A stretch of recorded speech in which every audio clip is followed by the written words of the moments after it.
प्रशांत रजौरी जी। ये art of living से जुड़े हुए हैं, बहुत ही एक्सपीरियंस टीचर हैं, बहुत ही नॉलेजेबल टीचर हैं आर्ट ऑफ लिविंग में। और आज ये हमारे साथ बात करेंगे कुछ आयुर्वेदा और स्वास्थ्य के बारे में। तो Prashant ji, welcome to my उपचार। आपका बहुत बहुत अभिनंदन। वेलकम। और मेरा नाम प्रशांत है और मैं आर्ट ऑफ लिविंग से पिछले 25 साल से जुड़ा हुआ हूँ। मैंने अपना शिक्षण किया आईआईटी मुंबई से केमिकल इंजीनियरिंग में 1996 में, और तब से आज तक मैं आर्ट ऑफ लिविंग से जुड़ा हुआ हूँ। संस्था में मैंने कई जिम्मेदारियां संभाली है, कई सारे प्रोजेक्ट संभाले हैं, और मैं पिछले 20 साल से आर्ट ऑफ लिविंग के अलग अलग शिविर भी सिखाता हूँ। तो आज आपके साथ हूँ, आपके जो भी प्रश्न के निवारण है वो करेंगे। जी सर। सर, आपका आर्ट ऑफ लिविंग में रह के ऑफ कोर्स आप मेडिटेशन और सुदर्शन क्रिया उन सब में तो आप निपुण हैं ही। आप आयुर्वेद के बारे में भी बहुत अच्छी जानकारी रखते हैं। कुछ, क्योंकि हमारा चैनल स्वास्थ्य हुआ है, कुछ हमें आयुर्वेद और अच्छे स्वास्थ्य के बारे में बताइए। देखिए, ये शब्द स्वस्थ जो है ना, बहुत दिलचस्प शब्द है। स्वस्थ का अर्थ है स्व यानी मैं, और स्थ यानी स्थित। जो अपने आप में स्थित होता है ना, उसी स्वस्थ कहते हैं। तो स्वस्थ का अर्थ जो है वो कई मायने में बड़ा हो जाता है। अक्सर हम स्वास्थ्य को लेते हैं शारीरिक स्वस्थता को लेकर, कि हमारा शरीर ठीक हो तो हम अपने आप को स्वस्थ समझते हैं। लेकिन हमारा जो आध्यात्म है और आयुर्वेदा है, उसमें दोनों में स्वस्थ का शब्द थोड़ा सा और बड़ा और गहरा हो जाता है। तो स्वस्थ 4 स्तर पे होता है। पहला स्तर है शारीरिक स्तर, जिसके बारे में हम सब जानते हैं, और हमारा सभी का प्रयास रहता है कि हमारा शरीर स्वस्थ हो जाए। लेकिन इससे और 3 स्तर है। दूसरा स्तर है मानसिक स्वास्थ्य। कितने लोग शरीर से तो स्वस्थ होते हैं, लेकिन उनका मन ठीक नहीं होता है, और यहां तक भी हम पहुंच पाते हैं। हाँ, बहुत सारे लोगों को मानसिक रोगी बोलते हैं, उनका उपचार करते हैं। तीसरा जो स्तर है, उसे कहते हैं भावनात्मक स्वास्थ्य। कि भावना से हम स्वस्थ है या नहीं है, हम खुश है या नहीं है, हमारे पास जो बोलते हैं ना पॉजिटिव इमोशंस, सकारात्मक भावना है या नहीं है। तो उससे हमारा भावनात्मक स्वास्थ्य डिसाइड होता है। और चौथा है सामाजिक स्वास्थ्य। हमारा मन भी ठीक हो, शरीर भी ठीक हो, भावना भी ठीक हो, लेकिन समाज में हम अगर लोगों से व्यवहार ठीक से नहीं कर पाए, तो कुछ तो कमी है हमारे स्वास्थ्य में। तो हर व्यक्ति से ठीक से व्यवहार करते आना चाहिए। हाँ, तो ये 4 स्तर होते हैं स्वास्थ्य के। अभी हम हर स्तर के बारे में जरूर बात करेंगे आपसे, लेकिन शारीरिक स्वास्थ्य को लेके हमारे पास ऑलरेडी बहुत सवाल आ रहे हैं। तो जैसे कुछ लोग कह रहे हैं मेरे सर में बहुत दर्द रहता है, या उनको बहुत एंजाइटी रहती है। आजकल कोरोना वायरस का, आजकल क्या, बहुत कुछ अरसे से कोरोना वायरस का बहुत डर फैला हुआ है। तो इसके बारे में बताइए, कुछ आयुर्वेद में कुछ इसके बारे में कहा गया है? नहीं, देखिए, एंजाइटी आ गई तो मानसिक स्तर पे आ गए। शारीरिक स्तर की जो बातें हैं, सर दर्द हो रहा है, तो उसके कई कारण हो सकते हैं। एक तो अब गर्मी का मौसम है, हम शायद ठीक से पानी नहीं पी रहे, पर्याप्त मात्रा में पानी नहीं पी रहे। और गर्मी के मौसम में कम से कम 3 से 4 लीटर तो पानी हमने पीना चाहिए। और अगर ठीक मात्रा में पानी पी रहे हैं, तो गाड़ी, हमारा शरीर है गाड़ी जैसा है। हाँ, और सर का दर्द होना यानी क्या, कि गाड़ी इंजन कहीं गर्म हो गया। तो गाड़ी इंजन गर्म हो जाता है तो क्या करते हैं, या तो उसका रेडिएटर चेक करते हैं, उसका पानी लेवल वगैरह सब चेक करते हैं, वो पहला उपचार हो गया। दूसरा है थोड़ा सा विश्राम करने की आवश्यकता है, और ठीक ठीक सोने की जरूरत है, ठीक ठीक भोजन लेने की जरूरत है। हाँ, तो एक कारण से वो सरदर्द हो नहीं सकता, उसका निवारण हो नहीं सकता, लेकिन ये सब बातें समझना पड़ेगा। तो कभी कभी हमें आयुर्वेद चिकित्सक के पास पहुंचना पड़ेगा। वो हमारी नाड़ी की तपासनी करेगा। तपासनी करने के बाद वो हमें बताएगा कि किस कारण से हमें सर दर्द है। लेकिन अगर रोजमर्रा का कारण ढूंढना है तो पानी की कमी हो सकती है, नींद की कमी हो सकती है, पर्याप्त मात्रा में भोजन की भी कमी हो सकती है। उसके कारण हाँ, रेगुलर सर दर्द हो सकता है। और फिर सर। एंजाइटी की बात, जी वो भी जी, बात बोलिए अभी या बोलिए। बाद में करें? नहीं, उसकी हम हम्म, मानसिक स्तर पे जब आएंगे तब बात करते हैं उसकी। तो एक ठीक है, रेणु मानसिक स्तर कुमारी, पे बात करते जी, रेणु कुमारी जी हैं जो हमारे साथ जुड़ी हुई हैं, वो पूछ रही हैं कि बेड वेटिंग की प्रॉब्लम है शायद उनके बच्चे को। तो हैं। इसके बारे में कुछ आप उन्हें बता सकते हैं? तो बच्चे की उम्र क्या है उस पर है। हाँ, 4-5 साल का बच्चा होता है तो कभी कभी बेड वेटिंग करता है। हाँ, तो उससे चिंतित नहीं होना चाहिए।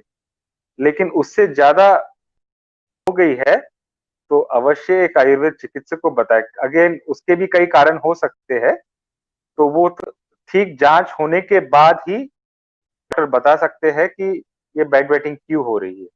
लेकिन अगर 4-5 साल की कम से कम उम्र है तो इतनी चिंता नहीं करना चाहिए। और एक आधी बार हो रहा है, कम मात्रा में हो रहा है, तो वो भी चिंता का विषय नहीं है।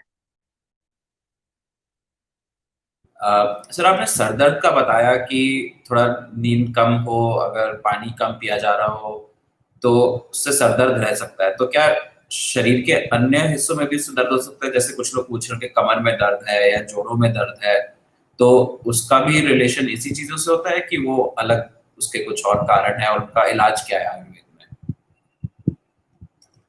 में? देखिए, सब ये ना अलग-अलग कारण है। अभी अगर आयुर्वेद को हम समझते हैं तो आयुर्वेद में वात, पित्त और कफ, ये 3 दोष माने जाते हैं।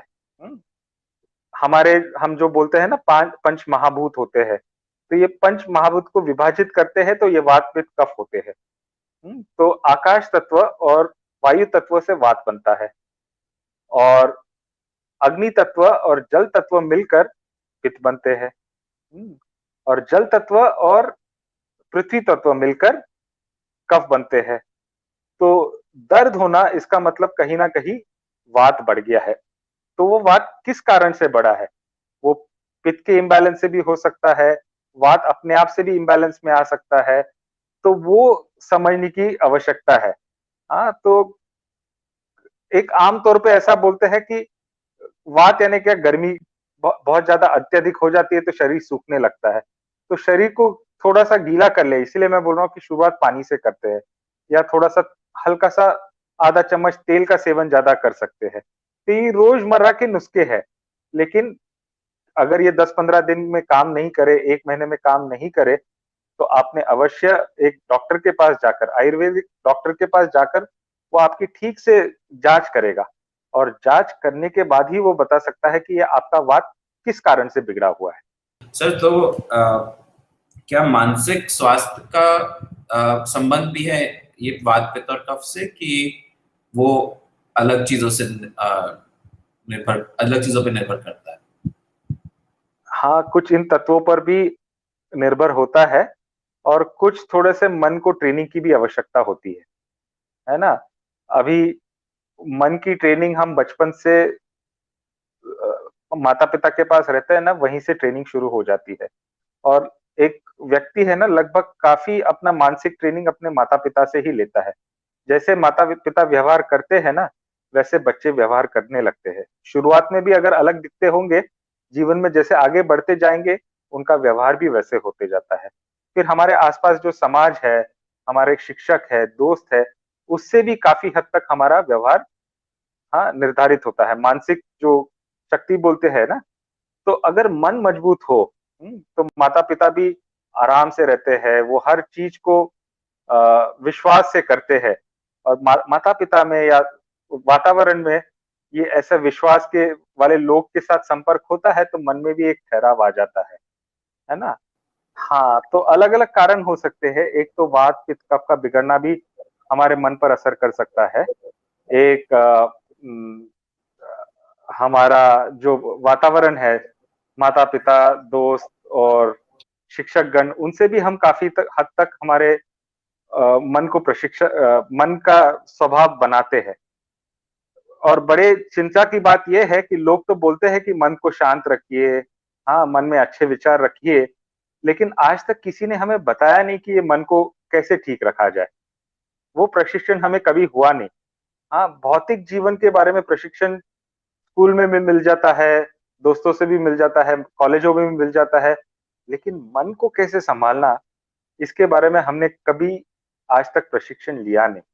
हुँ, तो मन को सँभालने का एक तरीका है ध्यान।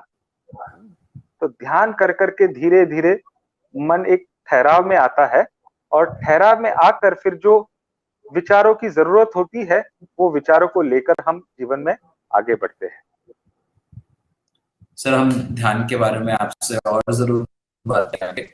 अभी हुँ, कुछ लोग पूछ रहे हैं कि जैसे किसी को डिप्रेशन वो सफ़र कर रहे हैं या कुछ लोग कह रहे हैं कि जैसे वो एंग्ज़ायटी से सफ़र कर रहे हैं या स्ट्रेस हो रहा है। तो हमें बिल्कुल आपकी बात सही कि हमें मानसिक कंट्रोल आज तक किसी ने नहीं सिखाया, मन पे नियंत्रण रखना किसी ने आज तक नहीं सिखाया। लेकिन क्या आप अभी कुछ हमें टिप्स दे सकते हैं कि हम अपने लेवल पे क्या कर सकते हैं? देखिए सबसे पहले तो ये शब्द ध्यान को है ना, ठीक से समझना पड़ेगा। ध्यान 2 शब्दों से बना है, ध्या और न। ध्या यानी एकाग्रता और न यानी नहीं। तो ध्यान यानी क्या?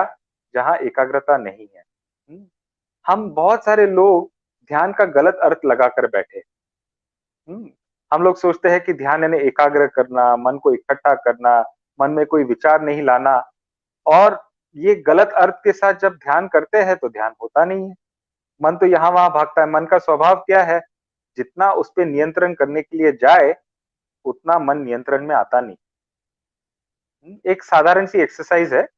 हाँ, 1 से 5 तो सब गिनती कर सकते हैं। 1, 2, 3, 4, 5। एक छोटा-सा बच्चा 3-4 साल का बच्चा भी ये गिनती कर सकता है। लेकिन ये छोटी-सी गिनती अगर मैं आपको करने के लिए कहूँ और कहूँ साथ में कि आप बंदर के बारे में विचार ना करें, तो देखिए संभव है क्या? 1 से 5 मन ही मन गिनती कीजिए और बंदर के बारे में ना सोचिए। बंदर के बारे हाँ, में ख्याल नहीं आया। हाँ, तो ऐसा हुआ है तो बहुत अच्छी बात है, लेकिन 99.9% लोग हैं ना, जैसे ही उनको बोलते हैं कि बंदर के बारे में नहीं सोचना, उनके मन में बंदर आना शुरू हो जाते हैं। जी, तो मन को कैसे नियंत्रण में रखें? हाँ, जी, तो उसको इनडायरेक्ट तरीका तरीका है मन को तो जो विचार आ रहे हैं उसके साथ रहते-रहते फिर धीरे-धीरे ध्यान करके एक कुछ गाइडेड टाइप के भी मेडिटेशन होते हैं, कुछ मंत्र के टाइप भी मेडिटेशन होते हैं। अलग-अलग तरीके के ध्यान होते हैं, जिससे धीरे-धीरे अपने विचारों का विरोध ना करते हुए हम मन को ठहराते हैं, है ना? तो उसी को जी। एक कला बोलते हैं। वो अगर इंग्लिश में कहे तो कुछ या हिंदी में कहे कुछ नहीं करने की कला। ध्यान यानी क्या? कुछ नहीं करने की कला। ऐसा नहीं कि कुछ नहीं करना है, कुछ नहीं करने की कला, है ना? जी। तो कुछ कर भी रहे और फिर भी नहीं कर रहे, वहाँ से ध्यान लगता है। सर तो क्या आप सेशन के एंड पे हम आपके साथ एक छोटा-सा ध्यान का सेशन कर सकते हैं? आपने इतना बिल्कुल कुछ कर हमें सकते हैं, थैंक यू बिल्कुल सो मच। करेंगे। हम अपने सब दर्शकों को बताना चाहेंगे कि आज हम प्रशांत जी के साथ थोड़ी देर में सेशन के एंड पे एक लाइव मेडिटेशन सेशन करेंगे। तो आप सब हमारे साथ प्लीज़ जुड़े रहिए। अभी हम सर से बात करते हैं और तो सर एक और अभी अमित कुमार जी हमारे साथ जुड़े हैं, उन्होंने कहा टेंशन दूर करने का कोई उपाय बता सकते हैं सर आप? देखिए टेंशन क्यों होता है? टेंशन यही होता इसीलिए होता है कि अब मेरा आगे क्या होगा? हुँ, कि मेरे जीवन में जो गाड़ी चल रही है वो ठीक से चलेगी क्या? पर्याप्त मात्रा में पैसे मिलेंगे क्या? मेरी जो भी परेशानी है वो सब दूर हो जाएगी क्या? तो मेरा क्या होगा, मेरा क्या होगा और आगे क्या होगा? उसके बारे में चिंता कर के टेंशन हो जाता है। हुँ, तो इसके लिए हमें थोड़ा जीवन को समझना पड़ेगा। हुँ, देखिए जीवन में पीछे जाते हैं ना तो वहाँ से हम कुछ सीख ले सकते हैं। हमारे जीवन में कई सारी परेशानी आई। कुछ-कुछ परेशानी ऐसी भी आई कि हमें लगा कि हम बचने वाले नहीं हैं। लेकिन बचा कौन? परेशानी या हम? तो देखेंगे बचे तो हम ही। हुँ, कभी-कभी पता भी नहीं चला कि परेशानी कैसे हमने हल निकाला, लेकिन हल निकल गया। है ना? तो इसके आगे भी कोई जीवन में परेशानी आएगी, तो अगर मन में एक विश्वास हो कि बचने वाला मैं हूँ, हाँ, तो फिर वो चिंता कम होने लगती है। और चिंता जब कम होती है तो धीरे-धीरे टेंशन गायब हो जाता है। और जीवन का स्वभाव है, जो हमसे लिया, वो जीवन ने हमें वापस भी किया। किसी ने हमें पैसों पैसों के मामले में धोखा दिया, तो वो पैसे कहीं न कहीं दूसरे जगह से आ गए। हमारा नाम खराब हो गया, तो कहीं न कहीं से वो नाम फिर से उभर भी गया, है ना? तो जीवन ने हमसे जो लिया, वो वापस कहीं न कहीं से वापस आ भी गया। तो जीवन को हम बड़े स्तर से देखते हैं ना, कि ये तो ऊपर-नीचे चलते रहता है, और जब नीचे गए तो उतना तेज़ी से हम ऊपर भी आ जाते हैं। तो मन में जब ये एक विश्वास हो जाता है कि मेरा कुछ बिगड़ना नहीं है, वो जाएँगे हम नीचे, कभी-कभी होता भी है, लेकिन हम उभर के फिर से ऊपर आएँगे, तो फिर वो टेंशन की बात कम हो जाती है। कुछ अच्छा ज्ञान मिला होगा और आपको टेंशन से डील करने में कुछ मदद मिली होगी। प्रशांत जी, हमारे से कई दर्शक ये पूछ रहे हैं कि वो आपसे कैसे कांटेक्ट कर सकते हैं? तो अगर कोई आपसे अ, बात करना चाहे, आपके साथ मिलना चाहे तो क्या साधन है? मेरा फ़ोन नंबर भी है, मेरा फ़ोन नंबर भी मैं शेयर कर सकता हूँ। तो 9341979404, और फिर मेरा ट्विटर पे भी है, फेसबुक पे भी है, उसके ज़रिए भी मुझे ढूँढकर आप कर सकते हैं। तो फिर से नंबर लिख लीजिए, 9341979404। सर, ठीक है सर, चलिए आगे बढ़ते हैं। सर, आपने हमें बताया था कि उसके 4 स्तर होते हैं स्वास्थ्य के। तो हमने बात करी शारीरिक और मानसिक की थोड़ी-थोड़ी। क्लियरली इसमें बहुत इसकी गहराई कहीं ज़्यादा है इससे, लेकिन हमारे पास समय कम है, तो मैं बाकी 2 स्तर की भी बात करना चाहूँगा। भावनात्मक स्वास्थ्य के बारे में हमें कुछ बताइए। कैसे हुँ, उसका ध्यान रखें, कैसे उसको और बेहतर बनाएँ? हुँ। तो सबसे बड़ा इस इसमें भी यही यही बात है कि हम एक ऐसा व्यक्ति होना चाहते हैं कि जो भावनाओं से परे है ना? तो ना हमें क्रोध हो, ना हमें वो ज़्यादा हँसी आए, या ज़्यादा वो परेशानी हो, तो हम अपने आप को भावना के स्तर पर एक पत्थर जैसा बनाना चाहते हैं। लेकिन हमें एक सबसे पहले पहचान करना पड़ेगा कि हम एक एक मानव है, हुँ? और मानव पूरा जब होता है, जब वो हरा-भरा होता है। तो हमारे भाव गायब करने के बजाय, क्रोध को गायब करने के बजाय, अगर हम उसको दिशा दे पाएँ, हुँ, तो हम भावनात्मक स्वास्थ्य को ठीक रख सकते हैं। हम कई लोग ये मन में रखते हैं कि हमें क्रोध नहीं करना चाहिए, और कितना भी प्रयत्न कर लिया, आज तक हमने इतनी सारी बातें सुनी, लोगों ने कहा कि 1 से 10 तक गिनती कीजिए, कुछ लंबी गहरी साँसें लीजिए, कुछ वो क्रोध का मौका आता है तो उस जगह से चले जाइए, लेकिन कुछ भी करे, क्रोध तो रुक नहीं पाता। और ऐसा लगता है कि वो नियंत्रण में आ गया, लेकिन वो फिर एक स्प्रिंग के जैसा और तेज़ी से और मजबूती से वापस आता है ना? तो एक बार अगर हम उस क्रोध को दिशा दे पाएँ, कि वो मन में एक क्रोध है, दिशा से हम हमारा उसको दिशा देके हम काम कर पाएँ, तो हम जीवन में और अच्छे से जीवन को पार कर पाएँगे। हाँ, तो समाज में कुछ हो रहा है, कभी-कभी क्रोधित होते हैं, तो उसको दबा के या ये बोल के कि क्रोध नहीं करना चाहिए, वो संभव नहीं है। तो वो क्रोध को दिशा करके कुछ सकारात्मक काम करते हुए, हाँ, जो समाज में हमें लगता है कि ठीक नहीं है, उसको ठीक करना। फिर वो समाज हो या फिर हमारे काम की बात हो या घर की बात हो, वो दिशा देने की बात है। और जब हम फिर से मानसिक हो, भावना भी हो या विचार भी हो, दोनों ध्यान से जुड़े हुए। हुँ, जब हम ठीक से ध्यान करते हैं, तो विचार और भावनाओं में, दोनों में शुद्धि आती है और तो दोनों को सर, दिशा मिलती है। जी सर। सर, तो इस ध्यान करे और मानिए योगा भी प्रैक्टिस करे, अ, तो उससे क्या चारों स्तर पे स्वास्थ्य इम्प्रूव होता है कि सिर्फ शारीरिक और मानसिक स्तर पे ही इम्प्रूव होता है? नहीं, चारों पे होता है, क्योंकि एक एक स्तर पे देखें तो चारों एक दूसरे से जुड़े हुए हैं। ऐसे चारों अलग-अलग नहीं है। है ना? हमारा हाथ शरीर से जुड़ा हुआ है, शरीर सर से जुड़ा हुआ है, शरीर पैर से जुड़ा हुआ है। तो ऐसा देखेंगे तो चारों एक-दूसरे से जुड़े हुए हैं। हाँ, विचार की पूछ है भावना, भावना की पूछ है विचार। हाँ, अगर भावना ठीक नहीं रहेंगे तो समाज में हमारा व्यवहार ठीक नहीं होगा। हाँ, और समाज में व्यवहार ठीक नहीं होता है कभी-कभी तो भावना ये हो जाती है, खराब हो जाती है। हाँ, फिर ये सब बिगड़ जाते हैं तो फिर शरीर भी बिगड़ने लगता है, कभी शरीर बिगड़ता है, तो विचार भी उल्टे-पुल्टे होने लगते हैं। तो एक सर पे देखें तो चारों एक-दूसरे से जुड़े हुए हैं। तो इसीलिए फिर वो योगासन, प्राणायाम, ध्यान ये सब करने से हम चारों को ठीक कर सकते हैं। ये एक तरीका है।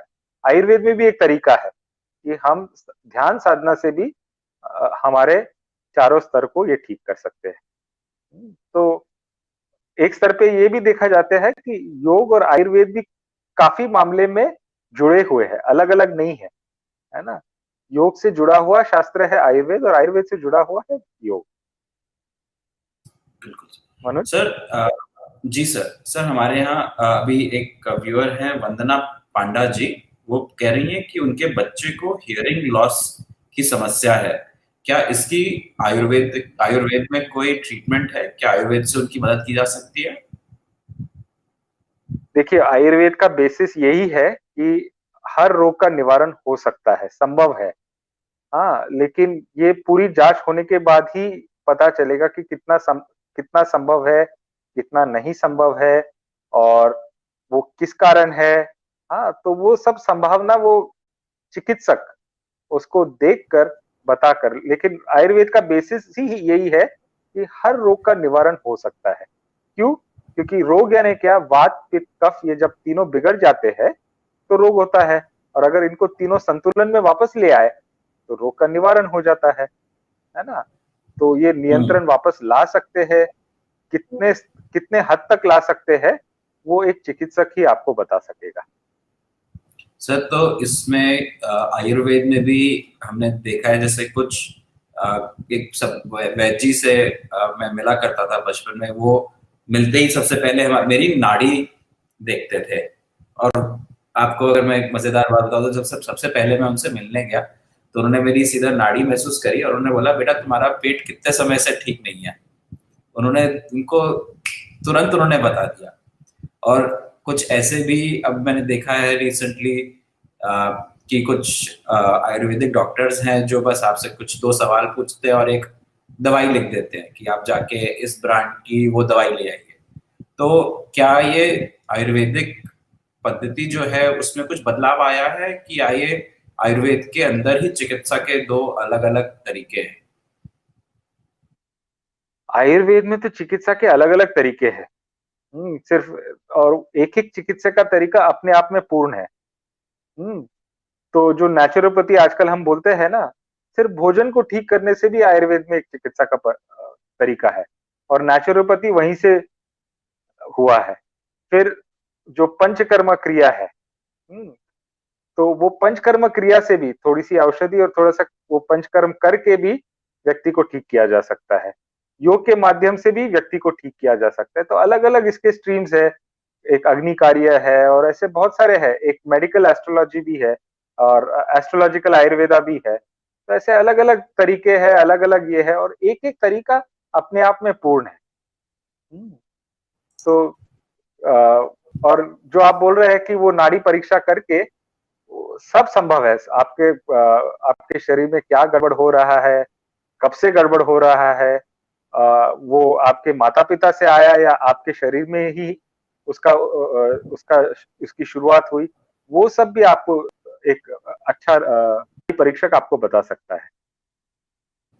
सर तो एक बात बताइए, अगर अलग अलग तरह के चिकित्सक हैं तो एक आम आदमी कैसे जाने कि उन्हें क्या के चिकित्सक के पास जाना चाहिए?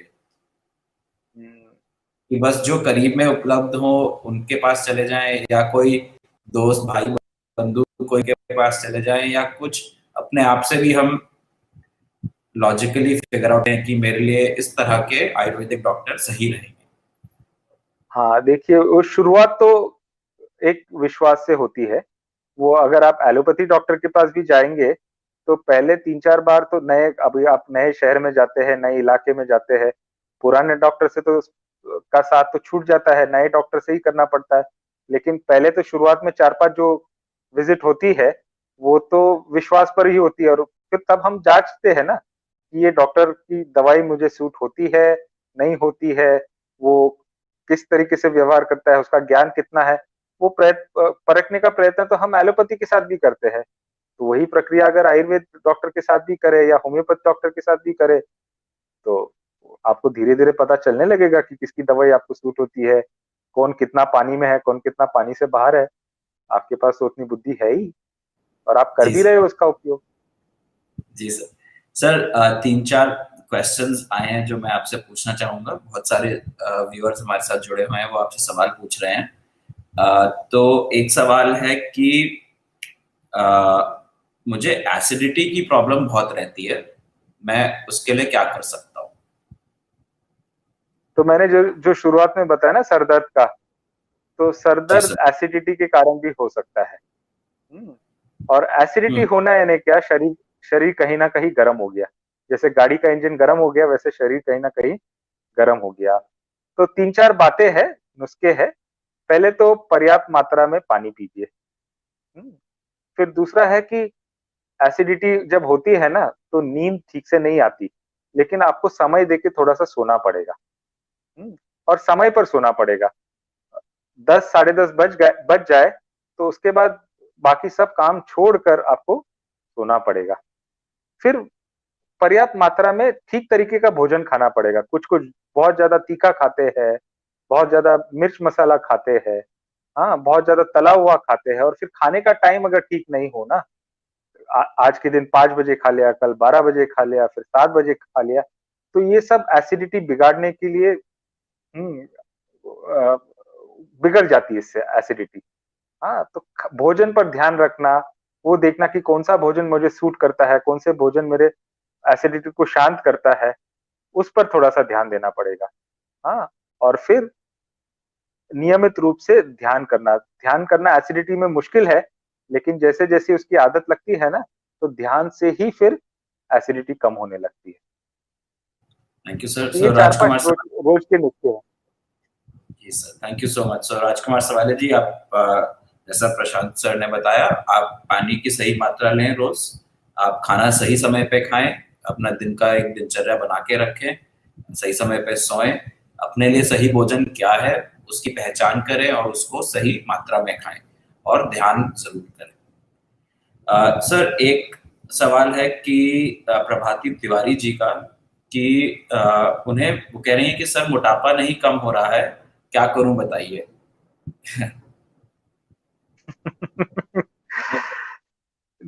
देखिए, हाँ, कुछ कुछ लोगों का वो प्रकृति से, अगर वो कफ प्रकृति वाले होते हैं, तो उनका मोटापा क- कम होना संभव नहीं है। अगर हो भी जाए, तो वो ज्यादा देर टिकता नहीं। तो पहले आपकी प्रकृति क्या है वो जांच कर लीजिए। और अगर आपकी प्रकृति कफ वाली है, कफ प्राधान्य वाली है, कफ प्रधान प्रकृति है, तो मोटापा कम होने वाला नहीं है, और मोटे रहते हुए भी आप स्वस्थ रह सकते हैं, है ना? तो सबसे पहले अपनी प्रकृति जानना जरूरी है। हाँ, और अगर प्रकृति कुछ दूसरी है, वात वाली है या पित्त वाली है, और आपका मोटापा बढ़ गया, तो फिर आपको नियमित रूप से व्यायाम करना पड़ेगा, भोजन को ठीक करना पड़ेगा, पानी। हम्म, मेरा अनुभव यही है कि आज के तारीख में है ना, जगह जगह हम जाते हैं, तो लोगों से यही पता चलता है कि वो पानी इतना नहीं पी रहे। आज की तारीख में केरल जैसे राज्य में राज्य सरकार ने स्कूलों में 2 ब्रेक दिए हैं सिर्फ पानी पीने के लिए, क्योंकि उनको पता चल रहा है कि बच्चे को आदत ही नहीं है पानी पीने की, और वो आगे बढ़कर बीमारी में परिवर्तित होते हैं। तो ध्यान से अपना पानी, 3 से 4 लीटर पानी हमने पीना चाहिए, इस पर ध्यान देना चाहिए, है ना?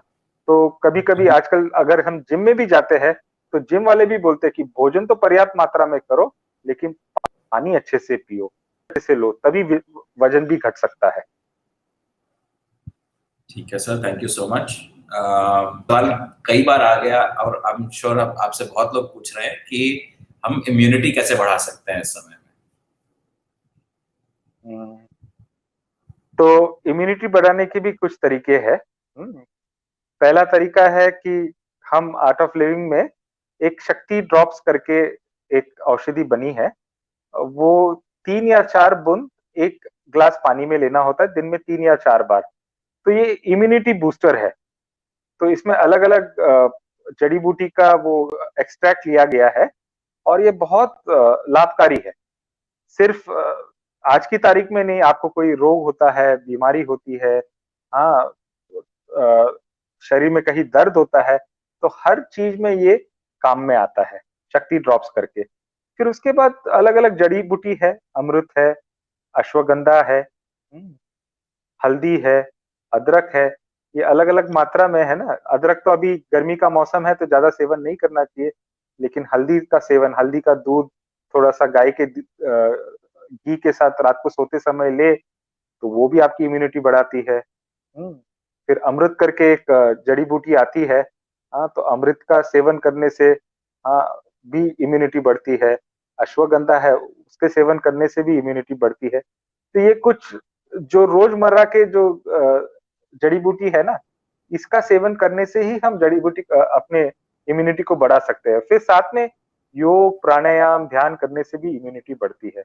और आर्ट ऑफ लिविंग में हम सुदर्शन क्रिया सिखाते हैं, तो हमने जो अलग-अलग जगह पर रिसर्च किया, दुनिया की अलग-अलग यूनिवर्सिटीज़ में, वो स्वीडन में हो या अमेरिका में हो या हॉलैंड में हो, तो वहाँ से हमारे जो रिसर्च से पता चलता है कि सुदर्शन क्रिया करने से हमारी इम्यूनिटी 5 गुना बढ़ जाती है। तो सुदर्शन क्रिया भी एक बहुत लाभकारी टेक्निक है, जिससे आप आपकी इम्यूनिटी बढ़ा सकते हैं। दर्शकों को बताइए जिससे पहले कि हम ध्यान शुरू करें कि अगर कोई सुदर्शन क्रिया सीखना चाहता है तो क्या ऑप्शंस हैं, वो कैसे सीख सकते हैं? हमारा वेब पेज है www.artofliving.org। उस पे जाएंगे तो उस पे सभी इंफॉर्मेशन आपको मिल जाएगी। तो जगह जगह पे हमारे शिविर होते हैं।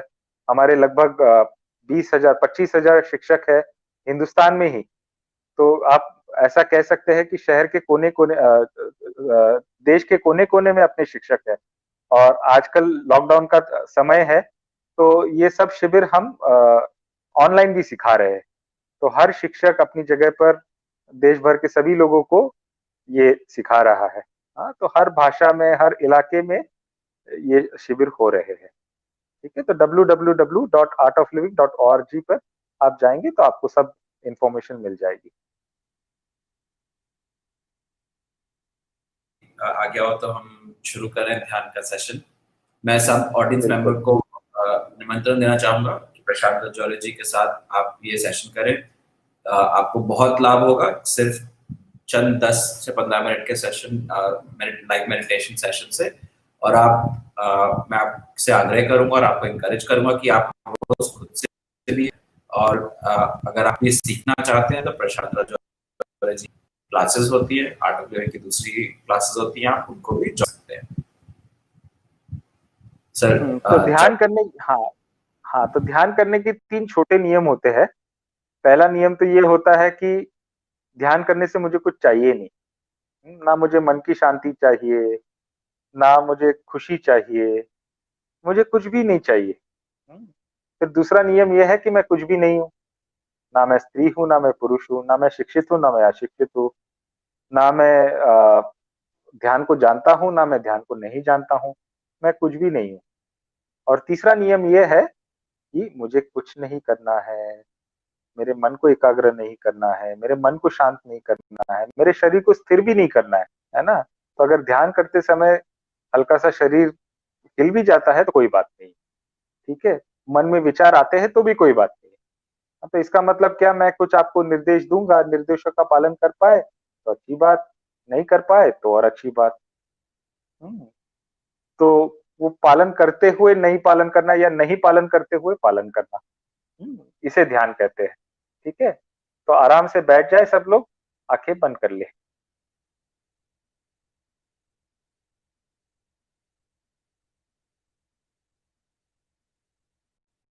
आप इतना आराम से बैठे हैं कि आप बैठने का भी कोई प्रयत्न नहीं कर रहे हैं।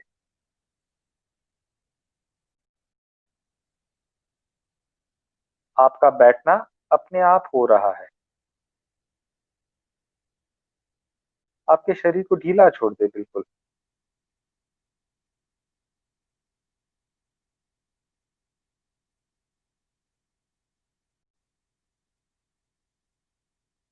चेहरे पे हल्की सी एक मुस्कुराहट हो।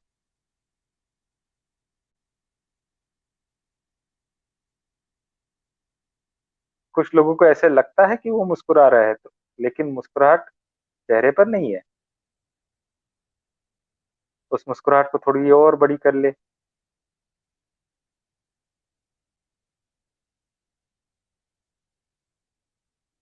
और बड़ी मुस्कुराहट।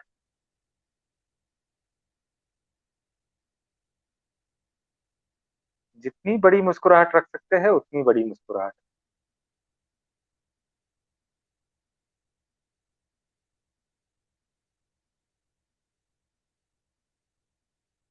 और चेहरे पे वो बड़ी मुस्कुराहट रखते हुए धीरे धीरे धीरे सांस ले, जितना धीरे हो सकता है उतना धीरे। और उसी बड़ी मुस्कुराहट के साथ धीरे धीरे धीरे सांस छोड़े।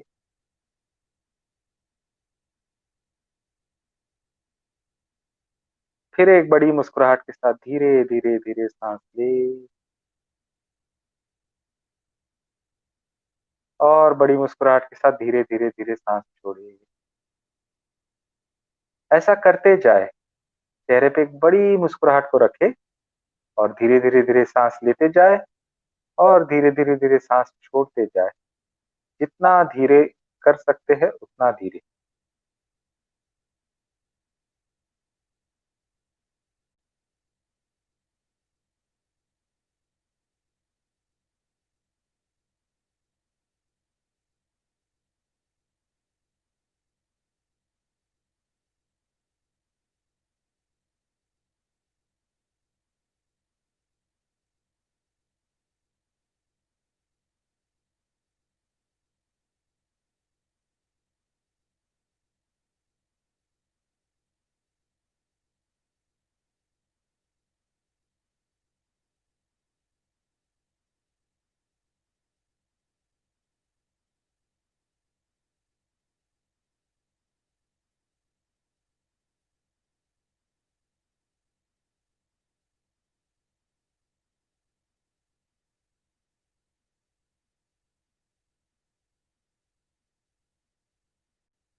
और विश्राम करें। शरीर को ढीला छोड़ दे।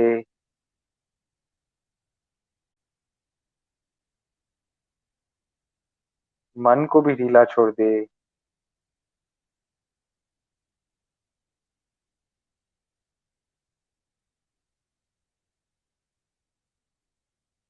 सभी प्रयत्न को छोड़कर विश्राम करें। गहरा विश्राम।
एक गहरी सांस लिए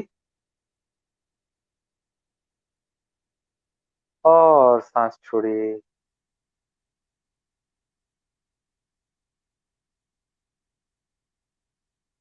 एक और गहरी सांस लीजिए।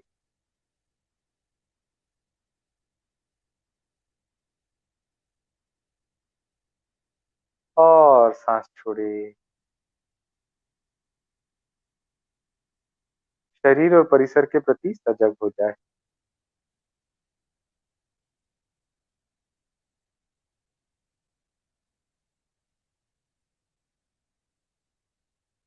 और धीरे-धीरे अपना समय लेते हुए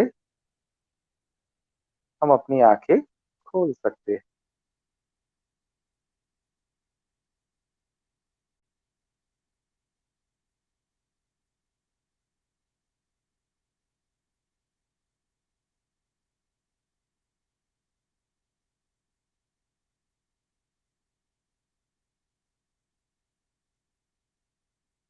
कैसे लग रहा है?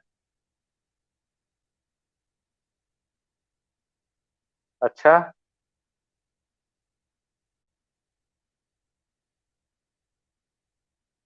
मनोज? सॉरी सर, मैं थोड़ा अभी तक अपनी आंखें बंद करके ही बैठा हुआ था। बहुत अच्छा लग, बहुत रिलैक्स लग रहा है। हुँ। अगर फिजिकली डिस्क्राइब करूँ तो थोड़ा सा पूरा दिन का काम करके थोड़ा हेड हैवी हो रहा था, अभी एकदम ऐसे लग रहा है कि जैसे कि कोई वेट ही नहीं है, एकदम लाइट महसूस हो रहा है। दिन भर का हाँ। बोझ, थकान थी, सब छूमंतर हो गई है। Very good. और हमने 6 मिनट ध्यान किया, 6-7 मिनट बस। अच्छा, सिर्फ 6-7 मिनट था ये? वाह। हाँ। 20 मिनट सर तो ध्यान है ना, वो हमारे को 4 घंटे नींद का विश्राम देता है। वाह। तो इसका सर मतलब ये तो नहीं कि 20 मिनट और 20 मिनट 40 मिनट ध्यान कर लिया तो सोना नहीं है। सोना कुछ और कारणों से होता है, लेकिन विश्राम, मन का विश्राम ध्यान से मिलता है। जी सर। सर तो प्रसाद जी, अगर हम रोज अपने खुद से प्रैक्टिस करें ध्यान, तो क्या हमें ऐसे 5 से 6 मिनट ही करना चाहिए कि अपने क्षमता अनुसार करना चाहिए? हाँ, थोड़ा ज़्यादा 20 मिनट दिन में 2 बार करें तो बेहतर है ना? और वो गाइडेड मेडिटेशन बहुत सारी अवेलेबल है। गुरुदेव श्री श्री रविशंकर जी का यूट्यूब चैनल है, और उस यूट्यूब चैनल पर बहुत सारे, लगभग 100-150 अलग-अलग तरीके के ध्यान हैं। तो अच्छा। सुबह एक कर सकते हैं, शाम को एक कर सकते हैं। सुबह नाश्ते के पहले एक बार कर लिया, शाम को सोने के पहले एक बार खाना खाने के पहले एक बार कर लिया। और 100-150 ध्यान है तो 3 महीने, 4 महीने में वो ध्यान रिपीट होता है। तब तक तो वो ध्यान नया ही लगता है, ऐसा लगता ही नहीं कि किया है इसको पहले। और तो बहुत। उन सब में गुरुदेव श्री श्री रविशंकर खुद ही सिखा रहे हैं? हाँ, उन्होंने, उनकी आवाज में वो सब रिकॉर्डिंग है, वो यूट्यूब चैनल पे तो वीडियो है पूरा। तो ध्यान करवा रहे हैं और वो भी उधर बैठे हैं। ठीक। तो हम गुरुदेव के चैनल का लिंक इस लाइव सेशन के डिस्क्रिप्शन में डालेंगे, ताकि जैसा प्रशांत जी ने बताया, आप सब उनका गाइडेड मेडिटेशन खुद से कर सके और उसका लाभ उठा सके। प्रशांत जी, हमारा 1 घंटा आपके साथ कब पूरा पता भी नहीं चला। हमें आपसे बात करके बहुत अच्छा लगा। दर्शकों को भी आप ज्ञान प्राप्त हुआ, और ये आपके साथ थोड़ी देर भी ध्यान करके हमें बहुत ही, सबसे ज्यादा आनंद इसमें आया। थैंक यू सो मच, और हम आशा करते हैं कि आप हमारे साथ फिर जुड़ने के लिए कभी वक्त जरूर निकालेंगे। बिल्कुल, बिल्कुल। नमस्कार और सर। मुझे भी आके बहुत अच्छा लगा। और माय उपचार के दर्शकों को बहुत-बहुत शुभकामनाएँ। आपका जीवन स्वस्थ हो और खुशी से भरा हो, यही मेरी इच्छा और प्रार्थना है। नमस्कार, शुभ रात्रि। Thank you sir. Good night.